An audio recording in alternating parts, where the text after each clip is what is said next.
And here we go. It is another live chat here on the Pittsburgh Hockey Now platforms. Hi. Let me get myself here. Wait, where are we? There we are. I am Dan Kingerski on the Pittsburgh Hockey Now platforms. Let me move the camera away. I'm actually at the Calgary Flames morning skate. And just making sure, okay, everything, all the sound levels on my end look good. By all means, if the sound's wonky, overmodulated, too low, let me know in the comments, because this here little microphone is really good when I get it dialed in, but otherwise it can be, if I miss by a little bit, it can be off by a mile. So here's what we're going to talk about. I'm going to start off with the inside dirt. Now, I'm writing the story. Instead of actually writing the story, I am doing this live chat. What I did yesterday, because I kind of had free reign of the locker room yesterday. Josh, Yowie, and I, the only reporters, at practice, because nobody else could get from Seattle to Calgary. Josh, went straight to Calgary, whereas I covered the game in Seattle, and my travel adventures were almost catastrophic. Got there anyway, by the skin of my teeth. Got to Calgary. Here's what we're going to talk about. The Dan Muse difference. And what I mean by that.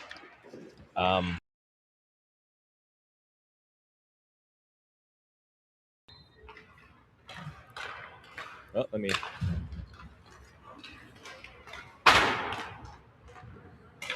Okay, something just happened here. Where the microphone... we go. Okay, now the microphone is back. The Dan Muse difference. I didn't ask players straight up, hey, how much different or how much better or what do you like better about Dan Muse? But what I did when I was able to talk to a handful of players individually was ask them about differences in their game, their numbers, their performance this season, their ice time, their usage, all of those sorts of things. And I felt like that really gave me a complete picture of what's going on with this team. And I'm not going to lie, one player did say, well, it's there's more positivity this year, that maybe the frustration got to the top of the bench and some of, and filtered into the locker room last year. So things didn't go well, or when things didn't go well, there was an added negativity, a heavier pressure.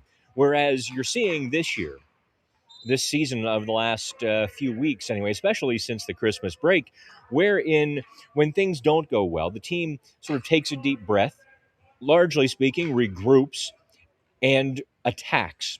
They did that against Seattle. Seattle comes back, scores 2 goals. It's 2-2. The Penguins go on the attack. It's 4-2. Seattle closes within 4-3. What happens? The Penguins take a deep breath. They refocus their attack. 6-3 winners. So in that, I'm going to tell you straight up that there is a huge difference this season because of Dan Muse. No ifs, no ands, no buts about it. Not only is he encouraging and bringing a certain enthusiasm back to the club, but there's also the lack of heavy negativity or the pressure when things don't go well. I don't think that can be overstated how important that is, especially when you've got a roster full of second chance guys.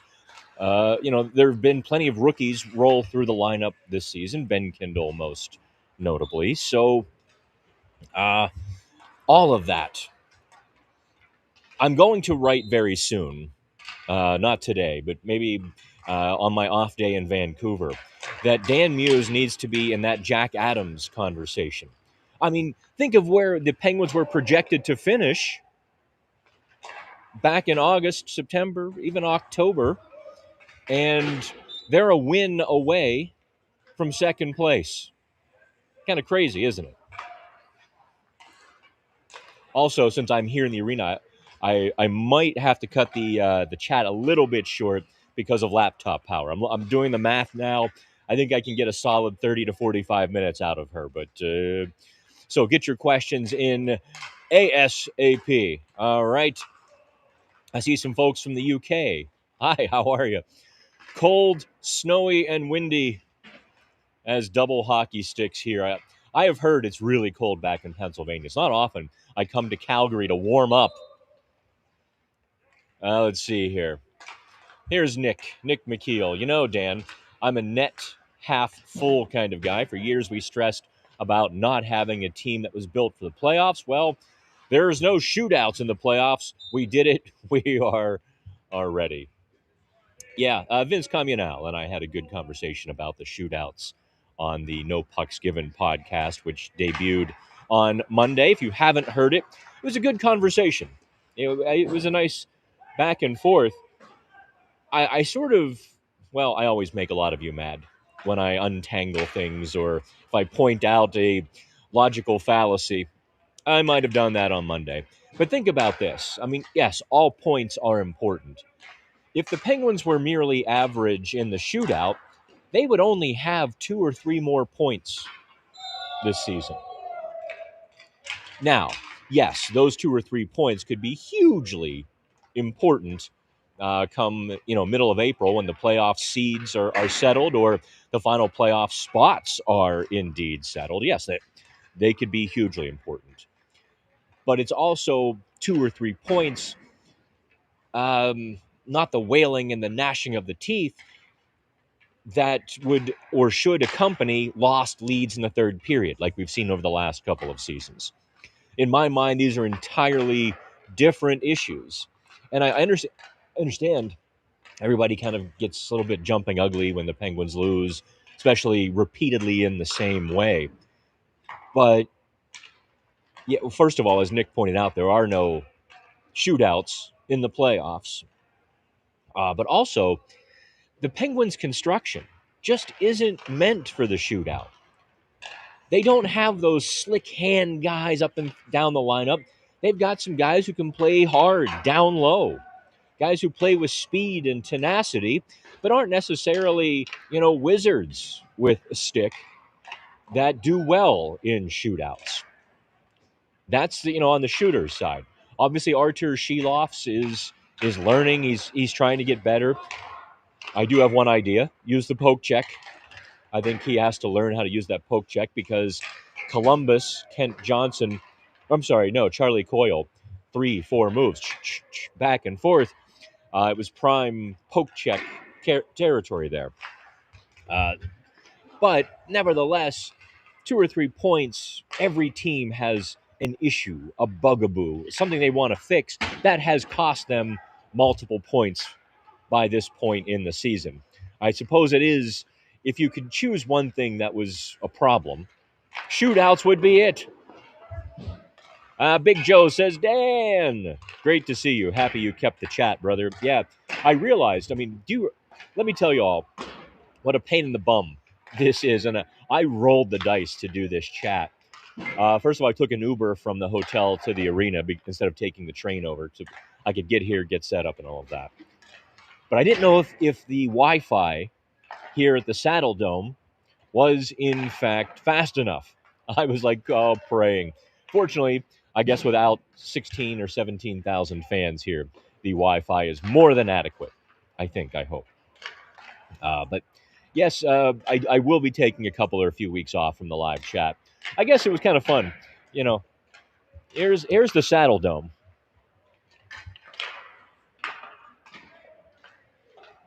By the way, do you see the blue above the scoreboard there? That is a catwalk. The famous catwalk that has terrified many a media member over the last 40-some years, 50 years.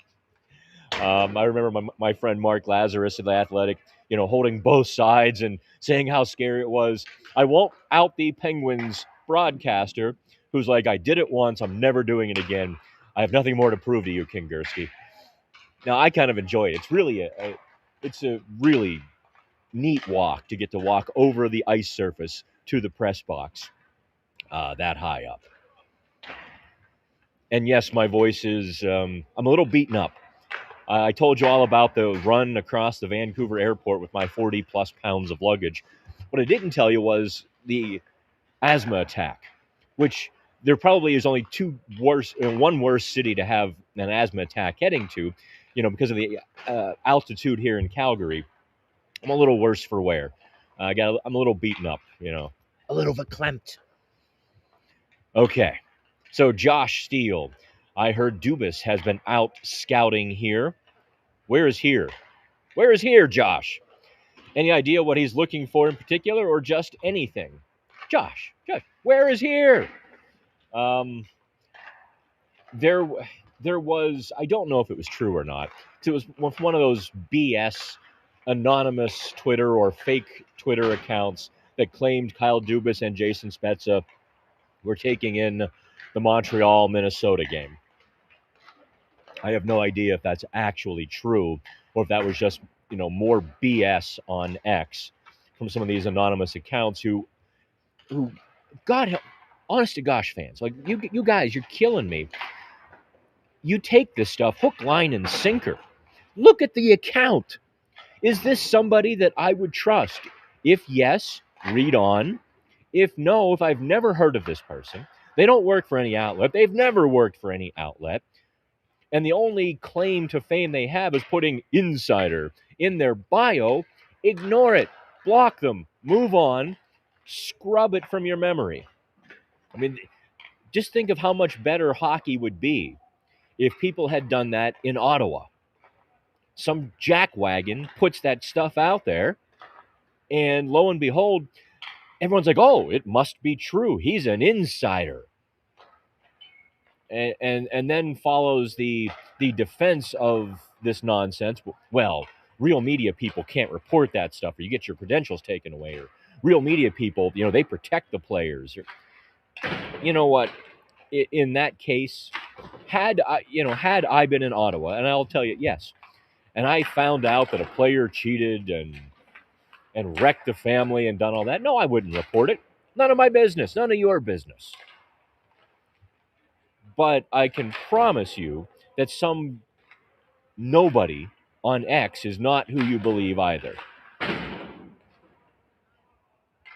Yeah, Corby says Kyle Dubas was in attendance for the Wild versus Habs game last night. Speculation why. Kyle Dubas is putting in lots of miles.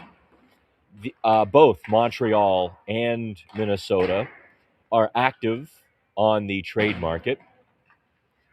Montreal and Minnesota actually both wanting centers, although Minnesota wants a top-of-the-line center, where Minnesota's looking more for a middle six pivot. I don't think I'm comfortable going any further than that because I don't know. No, I'm not going to toss out names until I really sit down and talk to people and start going over both of their rosters. I will say this.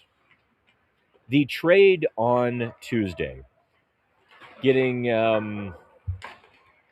Solovyov from Colorado for Valtteri Puustinen. First of all, great trade by Kyle Dubas.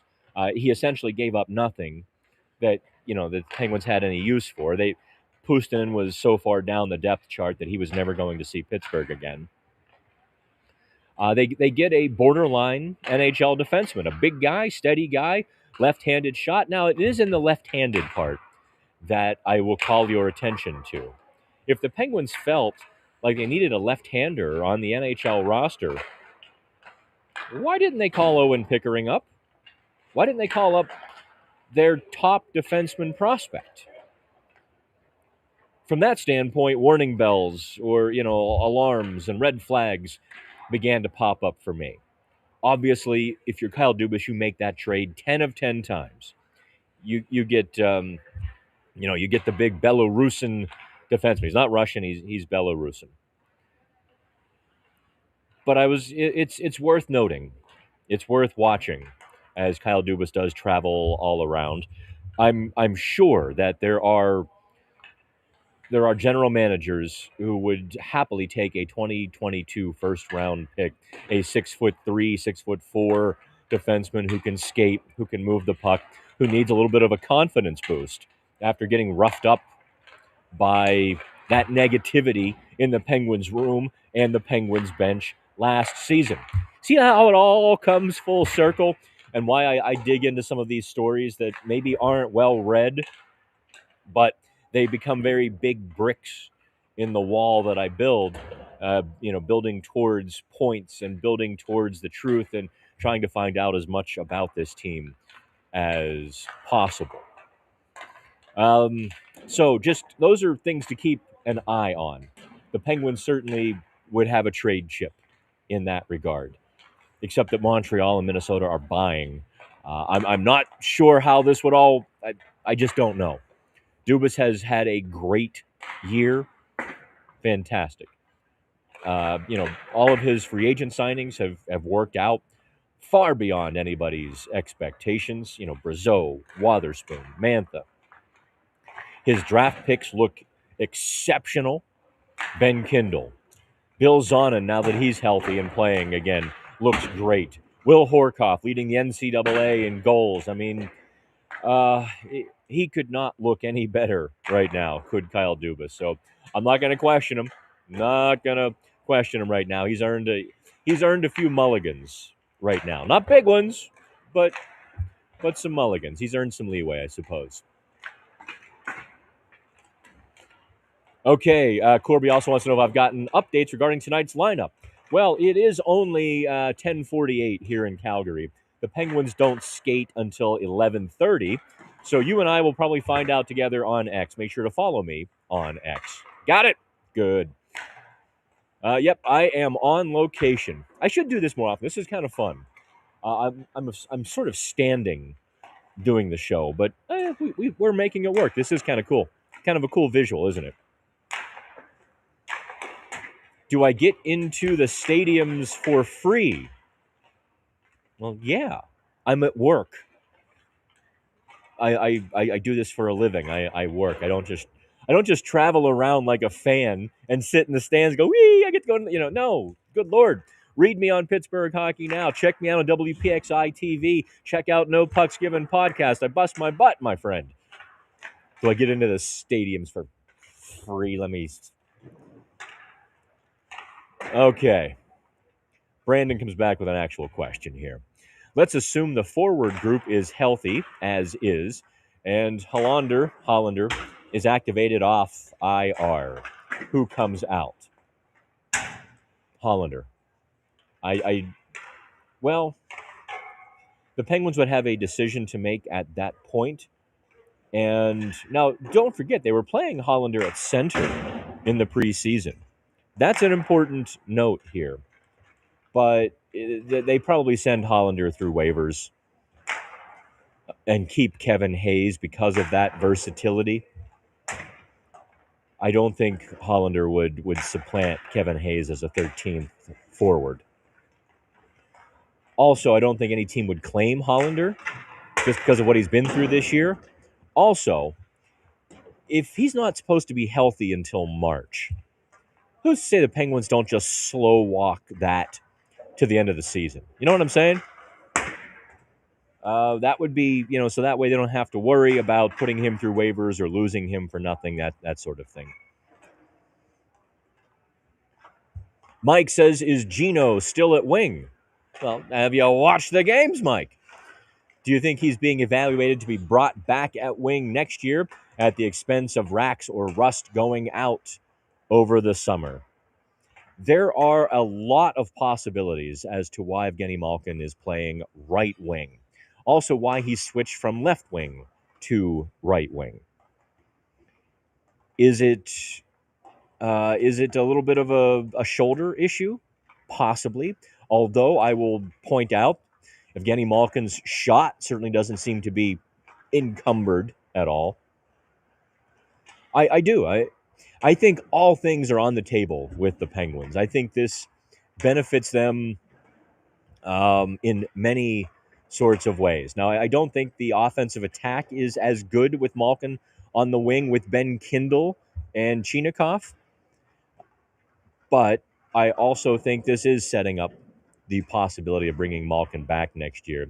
And if you have to put him at wing because you got the offer for Ricard Raquel, you got the offer for Brian Rust, yeah, that it all is possible and it all makes sense. Oh, don't no one pray for me, good Lord. I'm standing here just fine. It's just I'm a little worse for wear.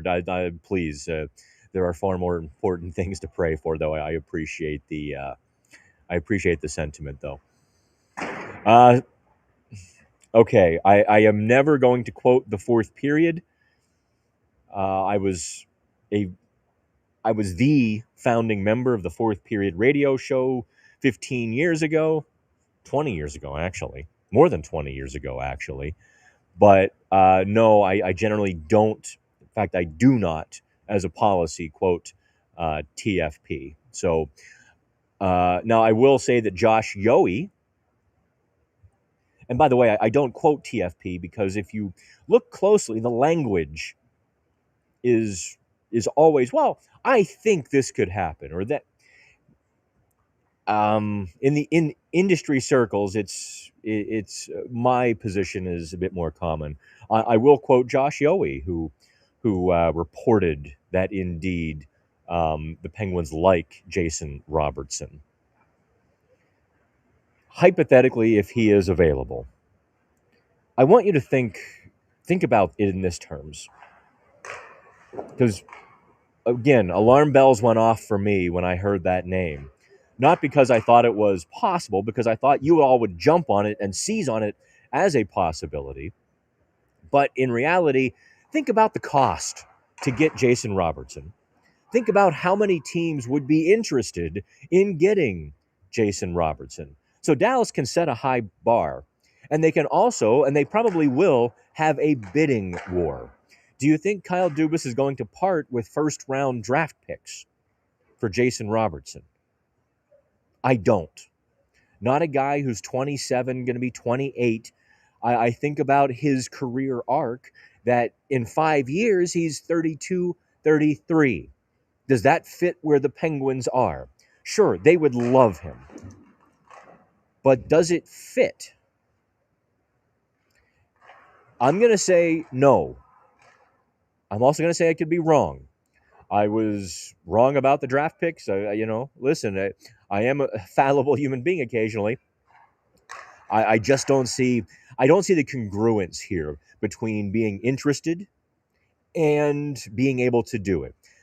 Case in point, last year, David Jiricek, Columbus. He's like, get me out of here. Kyle Dubas was interested, but then the cost went way beyond Dubas's budget for a trade. He was able to get Igor Chinakhov because that budget or that trade cost stayed within his budget. So I suppose if Robertson's cost is affordable, it's not 2 and 3 first-round picks, a prospect and a player, then we're talking. But I do suspect we're talking a 4-asset trade here for a guy of that caliber and pedigree who can immediately help a good team become great. Somebody going to pay. And I don't think that somebody is going to be the Penguins, because it wouldn't put the Penguins in Stanley Cup stratosphere. Let's go to news or fireman. I remember when people complained the Penguins got too many points from the shootout. No real point, just saying, well, when Crosby, Malkin, Letang were really going, yeah, they were all 40% shootout guys. And Marc-Andre Fleury was a 70-80% shootout goalie. He was the winningest goalie. I think he still is the winningest goalie in shootout history. So, yeah, I suppose everything is cyclical to every season. Yeah, turn, or something like that. Okay, Jay Harbaugh. If they are active at the trade deadline, what do you think they go after? Or does General Manager Kyle Dubas stand pat? I am the one to stand pat. Don't sell the assets yet till the summer and use the cap. I think I'm very much in line with where you are on that. I think you might see guys like Anthony Mantha. Who else is on an expiring contract? Actually, since they signed Blake Lizotte, those were the two. Um, yeah, I think like Mantha becomes their trade deadline acquisition. Now, that's not to say that Kyle Dubas doesn't find something that he likes somewhere else. And maybe he does dangle one of Ron Hextall's draft picks, that are currently toiling in Wilkes-Barre, who probably could or should be in Pittsburgh. But just the way the roster is constructed, there's no room at the inn. I'm thinking of Tristan Brose, and I'm thinking of Owen Pickering. As much as I like those guys personally, and much as I definitely think that Tristan Brose should have been on the team coming out of camp, I kind of understood the numbers game, but I didn't understand the sort of the rubber band man treatment where they call him up and send him down without playing. Those are weird things to me. So I wonder if other teams are looking at how they play in Wilkes-Barre, especially Tristan Brose, and saying, yeah, that's center depth for us. That's a third line center for us. So it's possible, right? What do they go after? What can the Penguins really improve? They're good enough everywhere. There isn't a weakness that they must address. So at that point, you do begin to be able to look at places where you can get better. I would have to know who's available in that. We're going to see Dubas acquire people we didn't know were available. That's my feeling on that. How much laptop time do I have? Ooh, I'm chewing through it. Okay. I'm not on X, Dan. Well, get on X. X is great. You can cultivate your own universe on X. You're like, oh, people are mean or rude. Then just block them and move on with life. It's not that difficult. X is the press box of life. No matter what subject you want, X is the press box. Instagram, Instagram is so phony. It's not life. It's everyone going, oh, look at me, or little heart emojis. Look at yeah. I have no time for that. And all of the accounts on Instagram are just stealing my work, Josh Yoey's work, and making a graph or a meme of it. How much sleep did I get on the connecting flight from Vancouver? It was not quite a 2-hour flight, so I probably got an hour and a half sleep, which for me, I've learned to function on that hour and a half nap, pop up off the plane, and I'm good to go. What are your current grades for each? Offense, defense, and goaltending. Which one is overachieving or underachieving at this point? Good Lord, I wrote 1,500 words on that after the NHL holiday break, Ingus. 1,500 words. I'll give you a lightning round version. The defense, I give an A to,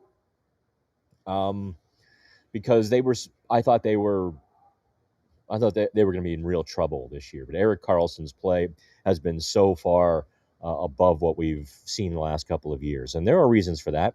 Coaching and the system, primary, those two things have led to a more, happier, a more enthusiastic Erik Karlsson.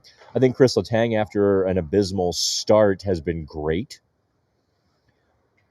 Great. He's been perfectly solid and good, is how I'd grade Chris Letang. Parker Wotherspoon, Ryan Shea, career years. Look at these guys. These guys are so far exceeding expectations that how can you not give the defense an A? I mean, look, Dan Muse is even getting the best out of Ryan Graves.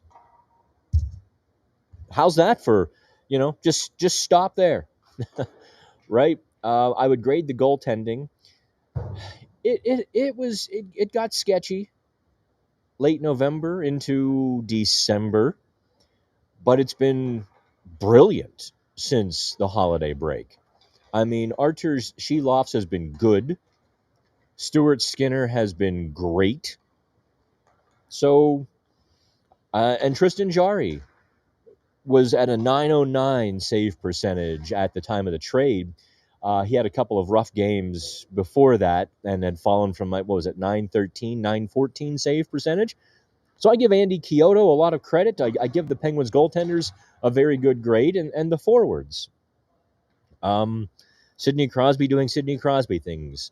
Evgeny Malkin Evgeny Malkin looking like he's turned the hands of time back. Ben Kindle and that fourth line has been so much bigger than the sum of their parts. The Penguins might not want to hear this because they don't like when people talk about the low expectations for them, but we all had them. We all had the expectations set down here. Boy, I could use a drink. That, hang on.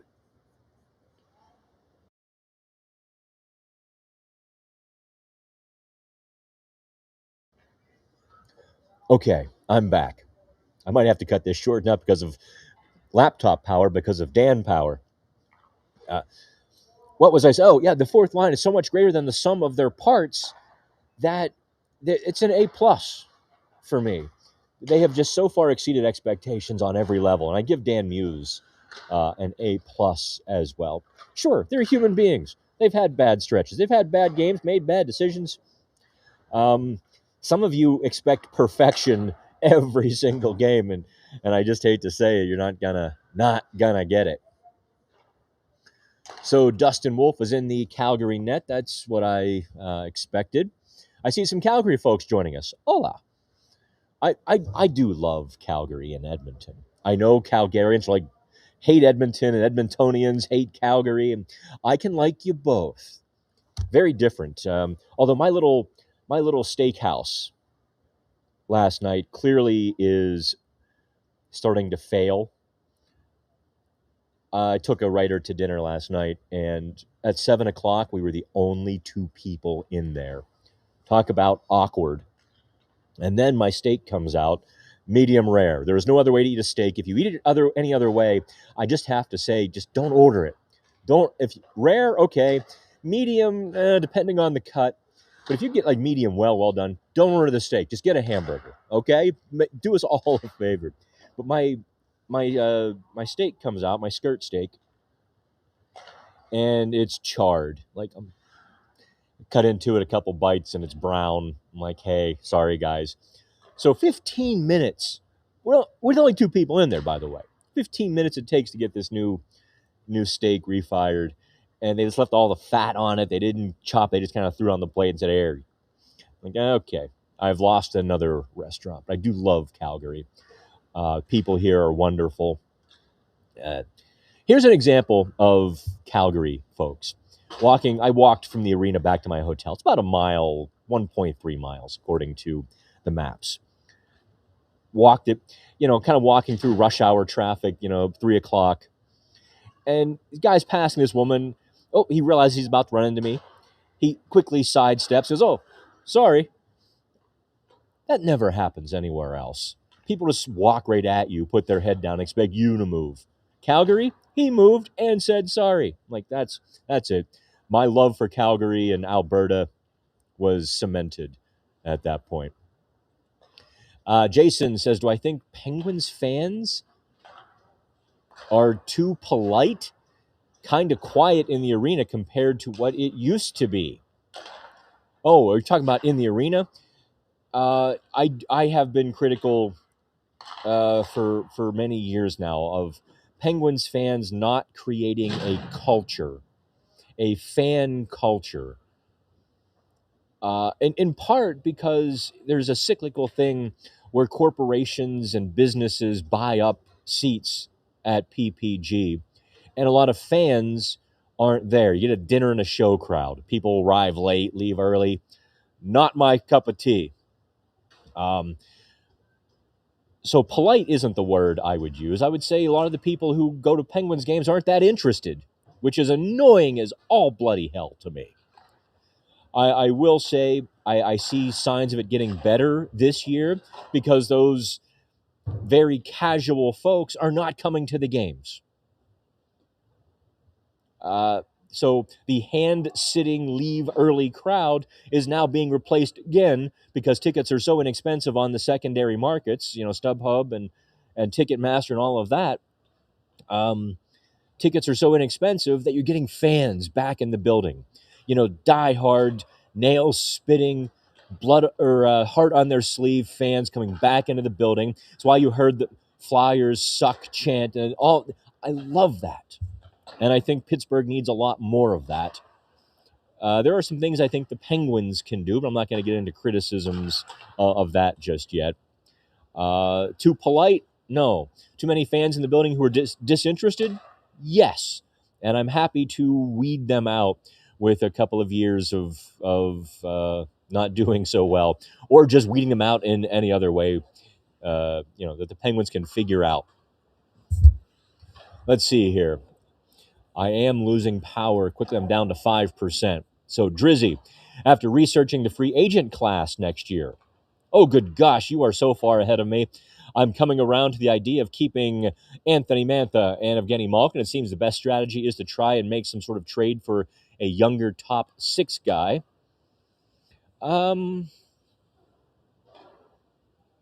Yeah. Look, they are much better than anyone thought. So sure, you can pull the plug on this, but you know what? I've come around to the conclusion that unless the offers for your veterans meet your standard, there's no reason to sell cheap. Win. Deal from a position of strength while you keep drafting these guys like Kindle, Horkoff, Zonin. I don't know about Peyton Kettles. I don't get to see him play defensive defenseman. I probably won't know too much about him until I get my own eyes on him in a training camp setting.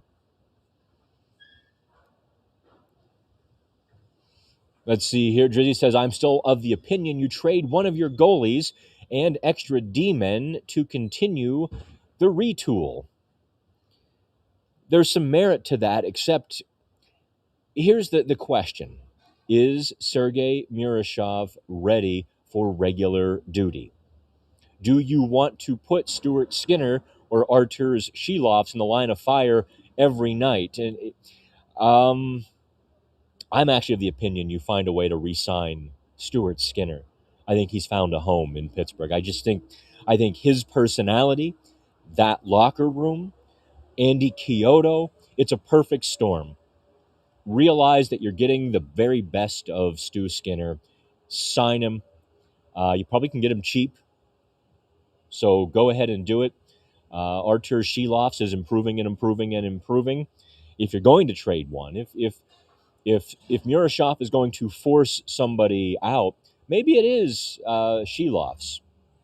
And you can, if he was worth a second-round pick to Edmonton back in August, well, I would expect the market to have not gone down. In fact, the market will have gone up for him. I can't answer that question with confidence, Driz, because I am not confident on Murashov's immediate availability. I know what the insiders, I know what the guys in the organization, people in the organization have said he's going to be our best goalie. He is our best goalie. I don't know if they still hold that opinion on January 21st, however. Big Joe says, if Pickering fell out of favor with the Penguins, do you think he could fetch a decent amount in a trade value? I do. I do very much. It might not be great, but I'm thinking of a Rutger McGroarty type trade where 2 years later, Winnipeg was able to get Braden Yeager for McGroarty. And I would think that Pickering would probably be in the same sort of situation. K-Man says, it would be nice to get a solid backup goalie. Stu hopefully gets more starts. They really need to stop rotating the goalies. Tell me you don't like Shilovs without telling me you don't really like Shilovs. I don't get it, folks. I don't get that. Shilovs was great in his last performance. He's improving. What do you... I'm going to challenge a lot of you as this season continues to unfold. We're at game 49, right? Set aside your pre-existing notions, your early formed opinions, and continue to update them with new information. Don't make them emotionally. That's your privilege as a fan to do that. But I will tell you, if you're hating on Sheloffs, it's an emotional opinion, not a logical or a rational one. And no, you're not going to get a better backup goalie than Artur Sheloffs. You're not going to do better. Any thought about the obvious omissions from the USA roster? Robertson, Caulfield specifically. My biggest omission, and call me a homer for this one, is Brian Rust. He does not get the respect, the public notoriety that he deserves. Here's a penalty killer scoring 30 and more goals a season. Does Brian Rust? You're telling me that has no place on Team USA? A 30-goal scorer who kills penalties, who can fourth line, grind line, bring some energy and do all of that. You got to be kidding me.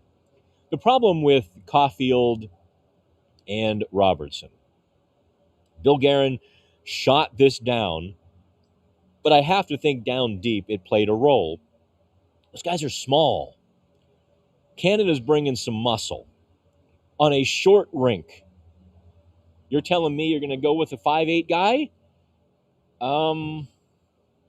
Yeah, I don't see it. And the Canadians and some of the people, criticizing the American roster, calling the 1980 team building premise of the right guys, not the best guys, stupid. I think calling that stupid is stupid. Give me the 22, 25 right guys who fit, who create a team that you can play different roles. In terms of, I was surprised that one of those two didn't make it, but I also understand you're going to have to bring some big boy pants in the Olympics. I don't know if either of those guys would have been successful in the tournament, or as successful as they needed them to be. Having said all of that, if they're going to put Trocheck on the wing, I would have taken one of those guys. If they're going to put Miller on the wing, I would have taken one of those guys. So long answer made longer. There's merit to those guys, should have been on the team. But we'll see how Mike Sullivan constructs it. I'm not Raptor Overlord. I apologize. I don't know what RFAs you're talking about. Listen, guys, I am not into that part of the season. I will use the Olympic break to look at that. But right now, I'm just doing game, practice, game, travel, game. I'm not sitting down looking at RFAs. And quite frankly, any RFA that becomes available will, A, be very expensive because his current team doesn't want to pay him that much. So now you're getting into a situation. There are very few teams right now who can't afford to pay their RFAs. So you're getting into a situation where the RFA wants too much money. And an RFA that good is going to cost you. So those are going to be very difficult trades to pull off. Just really difficult. Those are the trades that you and I talk about that general managers don't necessarily jump all on. Let's see here. I've got. I'm down to 3%. So I'm going to wrap up the chat here. See how many more questions do I have. I'm going to start at the bottom. We're doing rapid fire. Mike says Rust should be up for the Selke. Inga says, yes, it looks like there are plenty of Penguins fans who rather see Shelovs walking out. Oh, well. Diane says, I agree, Rust has been overlooked. The News Fireman says, with Murashov being the top goalie prospect, could the Pens get anything for Blomqvist? And if they sign Stu, could they get anything for Shelovs and bring up Murashov? Yes, they could. If that is the route they take, there is certainly assets to be had by doing that. What are my media colleagues thinking of the Penguins this season? What is the general mood about us? I think everyone's surprised and singing their praises. You have to dig pretty deep to find somebody who's crapping on them. Jay Hairbo says, I appreciate the time today. Last thing, the Chinikov trade will be the one we remember in 5 years. He can be a true difference maker. I think he's going to be a nice middle six winger. I'm not projecting him to be a 30-goal guy, top line sort of. He's got a brilliant wrist shot. He's got a complete game. I don't know that he's a 30-goal guy, though. And that's not a knock. 20-goal middle six guy, you're happy with that. All right, kids, that is it. I am done. I appreciate you. Do me a favor, like, subscribe. Also, if you can, subscribe to PHN Plus on Pittsburgh Hockey Now. Those subscriptions keep us going, keep us on the road. And I keep saying this every week, but that new platform is supposed to be showed to me last Thursday. We're still a little behind schedule.